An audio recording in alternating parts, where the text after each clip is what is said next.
Hello my dear cricket viewers, உங்க எல்லாருக்கும் ஒரு பெரிய வணக்கம். இன்னைக்கான வீடியோ என்ன அப்படின்னா, மொயின் அலி ஐபிஎல் டீம்ஸ்லயே சிஎஸ்கே வந்து பாத்தீங்க அப்படின்னா ரொம்ப முக்கியமான டீம் அப்படின்னே சொல்லலாம்.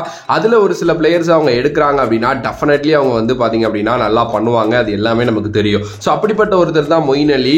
ஆர்சிபிலேருந்து மொயின் அலியை எடுத்தப்போ வந்து பாத்தீங்கன்னா பெருசா எக்ஸ்பெக்டேஷன்ஸ் எல்லாம் எல்லாருக்கிட்டையும் கிடையாது. ஓகே, பட் ஆனா நமக்கு மேக்ஸ்வெல் கிடைக்கல அப்படிங்கிறதுனால மொயின் அலி எடுத்துட்டு வந்தாங்க. சேம் கைண்ட் ஆஃப் பிளேயர், ஒரு ஆல்ரவுண்டர் அப்படிங்கிறதுனால. ஓகே, பட் ஆனா அவர் உள்ள வந்ததுக்கு அவர் விளையாண்ட விதம் அப்படிங்கிறது எப்பா இவ்வளவு நாள் எங்கப்பா வச்சிருந்தீங்க இவரை அப்படிங்கிற மாதிரி தான் இருந்துச்சு.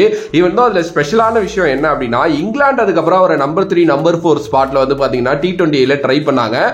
ஏன்னா அந்த அளவுக்கு அவர் ஐபிஎல் நல்லா பண்ணிட்டு போயிட்டாரு. ஆப்வியஸ்லி அவரே நிறைய இடத்துல சொல்லியிருக்காரு, என்னோட ஐபிஎல் பர்ஃபார்மன்ஸ் வச்சுதான் இங்கிலாந்து டீம்லயே நான் வந்து கன்ஃபார்ம் ஆனேன் அப்படின்னு சொல்லிட்டு. பிகாஸ் அவர் ஐபிஎல் ஆடுறதுக்கு முன்னாடி வந்து சொன்னாரு, எனக்கு கொஞ்சம் மேல ஆடுறதுக்கு தான் பிடிக்கும், ஆனா இங்கிலாந்துல வந்து பாத்தீங்கன்னா அதுக்கான இடமே இல்ல, நம்பர் 7 நம்பர் 8ல தான் நான் 11ல இருந்து ஆட முடியுதுன்னு சொன்னாரு. ஆனா அதுக்கப்புறம் வந்து பாத்தீங்க அப்படின்னா ஒயின் மார்கன் நினைக்கிறேன், அவர் வந்து பாத்தீங்க அப்படின்னா மேல இறக்கி விட்டாரு. ஓகே, அந்த அளவுக்கு ஒரு நல்ல பர்ஃபார்மர் வந்து நம்மளோட மொயின் அலி அப்படின்னு சொல்லலாம். பேட்டிங், பவுலிங், ஃபீல்டிங் அப்படின்னு சொல்லிட்டு எல்லாமே பண்ணுவாரு. பட் லாஸ்ட் சீசன் அவருக்கு பெருசா நல்லா அமையல சிஎஸ்கேல. ஓரளவு ஒரு சில விக்கெட் எடுத்தாலும், ஒரு 1 or 2 மேட்சஸ் விளையாண்டிருந்தாலும் பெருசா வந்து பாத்தீங்கன்னா ஒரு மொயின் அலி பவர் அப்படிங்கிறது வந்து நமக்கு வந்து கிடைக்கவே இல்லை. ஓகே, சோ இந்த வருஷம் வந்து ஐபிஎல் 2024 அவருக்கு ரொம்ப முக்கியம் அப்படின்னு சொல்லிட்டு தான் நான் பெருசா எக்ஸ்பெக்ட் பண்ணிட்டு இருக்கேன். ஏன்னா ரீசன்ட் டைம்ஸ்ல விளையாடுற எந்த மேட்ச்லயுமே அவரோட பர்ஃபார்மன்ஸை ஒழுங்கா பார்க்க முடியல. குறிப்பா SI20 வந்து பாத்தீங்க அப்படின்னா 8-9 மேட்ச் விளையாண்டுருக்காங்க. கிட்டத்தட்ட எனக்கு தெரிஞ்ச அவர் அடிச்ச மேட்ச் அப்படின்னா ஒன்று தான் சொல்லுவேன். அதுலேயும் வந்து பார்த்தீங்கன்னா பெரிய பெர்ஃபார்மன்ஸ் ஒன்றும் பத்துக்கே அப்படின்னா அவர் கொடுக்கல. ஸோ மொயின் அலி மேலே இருக்கிற ஒரு நம்பிக்கை வந்து பார்த்தீங்க அப்படின்னா கொஞ்சம் கொஞ்சமாக குறைஞ்சிக்கிட்டே இருக்கு.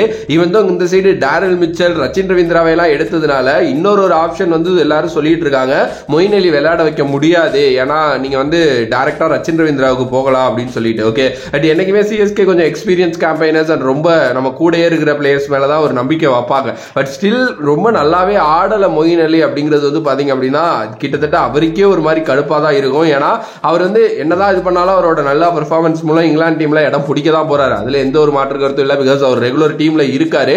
பட் ஆனா அவர் வந்து ரீசெண்ட் டைம்ஸ்ல ரொம்ப நல்லா விளையாடியே வந்து பாத்தீங்கன்னா ரொம்ப நாள் ஆச்சு, இவன் ஒரு வருஷத்துக்கு மேல ஆச்சு அப்படின்னு வந்து சொல்லலாம்.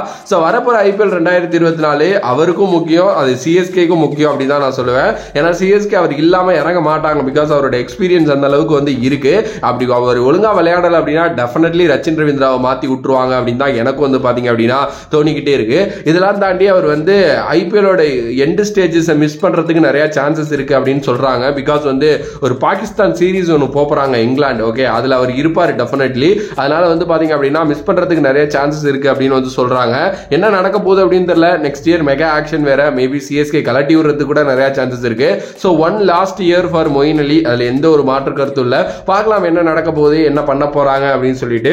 சோ உங்களோட கருத்து இதை பத்தி என்ன அப்படின்னு சொல்லிட்டு மறக்காம கமெண்ட் பாக்ஸ்ல கமெண்ட் பண்ணுங்க. If you like the video please like, share and subscribe to நம்மளோட கிரிக்கெட் சேனல். வேற ஒரு வீடியோல வேற ஒரு கான்செப்ட்ல வந்து உங்களை சந்திக்கிறேன். Another problem, this is VJ Mani. Love you all, stay safe மக்களே.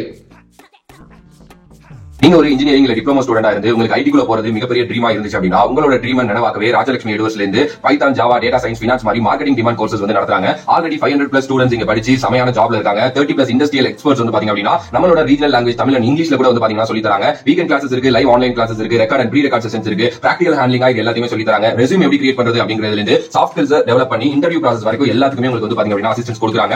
அஃபோர்டபிள் பிரைஸ்ல வித் 0 காஸ்ட் EMI ல உங்களுக்கு வந்து பாத்தீங்கன்னா சொல்லி தராங்க. 100% பிளேஸ்மெண்ட்ஸ் இருக்கு. பிகாஸ் 500+ கம்பெனிஸோட இவங்களோட டைப் இருக்கு. சோ உங்களோட கெரியரை லிஃப்ட் பண்ணணும் அப்படின்னு நினைச்சீங்கன்னா டிஸ்கிரிப்ஷன்ல இருக்கிற லிங்கை கிளிக் பண்ணி நீங்க ஜாயின் பண்ணுங்க அண்ட் கெரியரை லிஃப்ட் பண்ணுங்க.